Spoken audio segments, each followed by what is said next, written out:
సోమవారం ఉదయం సిరిసిల్ల పట్టణం శాంతినగర్లో కరీంనగర్ పార్లమెంట్ అభ్యర్థి బోయిన్పల్లి వినోద్ కుమార్ గెలుపు కోసం పలు వార్డులలో మాజీ మంత్రి కేటీఆర్ ప్రచారం నిర్వహించారు. కార్నర్ మీటింగ్స్ లో పాల్గొన్నారు. కేటీఆర్ మాట్లాడుతూ నేత కార్మికుల కోసం 3,000 కోట్ల రూపాయల ఖర్చు చేసుకుని కార్మికులను కాపాడుకుందాం అన్నారు. మీరు నాకు ఇచ్చిన దయతో రాజకీయంగా ఎదిగా అన్నారు. మీరు నన్ను ఇక్కడ గెలిపించిన కొన్ని నియోజకవర్గాల్లో కాంగ్రెస్ పార్టీ అరచేతిలో వైకుంఠం చూపెట్టి గెలిచిందని విమర్శించారు. తెలంగాణ తెచ్చిన కేసీఆర్ ను పట్టుకొని కాంగ్రెస్ పార్టీ అనేక మాటలు బూతులు మాట్లాడుతున్నారని తన ఆవేదన ప్రజలతో పంచుకున్నారు. కేసీఆర్ మళ్ళా కావాలంటే 13వ తేదీన కారు గుర్తుకు ఓటు వేసి గెలిపించాలని అభ్యర్థించారు. మతం పేరుతో ఓట్ల రాజకీయం చేస్తున్న బీజేపీని ఓడించాలని పిలుపునిచ్చారు.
పొద్దున్నే ఇక్కడికి వచ్చేసినందుకు మన కొత్త బస్ స్టాండ్ కాడ ఉన్న మా ఆడబిడ్డలందరికీ, మా అన్నదమ్ములందరికీ పేరు పేరున నమస్కారం. వేదిక మీద ఉన్న గౌరవ ఈరోజు గెలిపించండి అని చెప్పి రిక్వెస్ట్ చేసిన, మీరు దయదలిచి 5వసారి నాకు అవకాశం ఇచ్చినారు, గెలిపించినారు.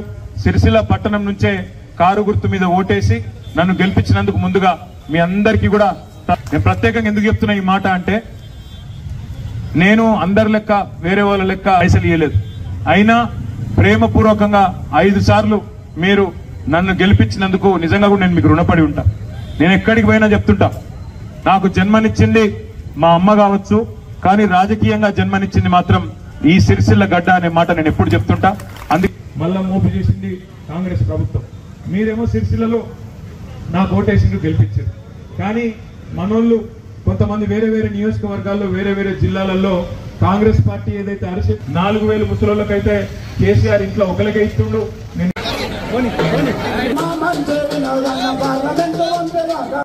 ఇక్కడికి విచ్చేసినందుకు ధన్యవాదాలు తెలియజేస్తూ ఈరోజు మన పార్టీ అభ్యర్థి గౌరవనీయులు వినోద్ అన్న గెలుపు కోసం మీ అందరి దగ్గరికి రావడం జరిగింది.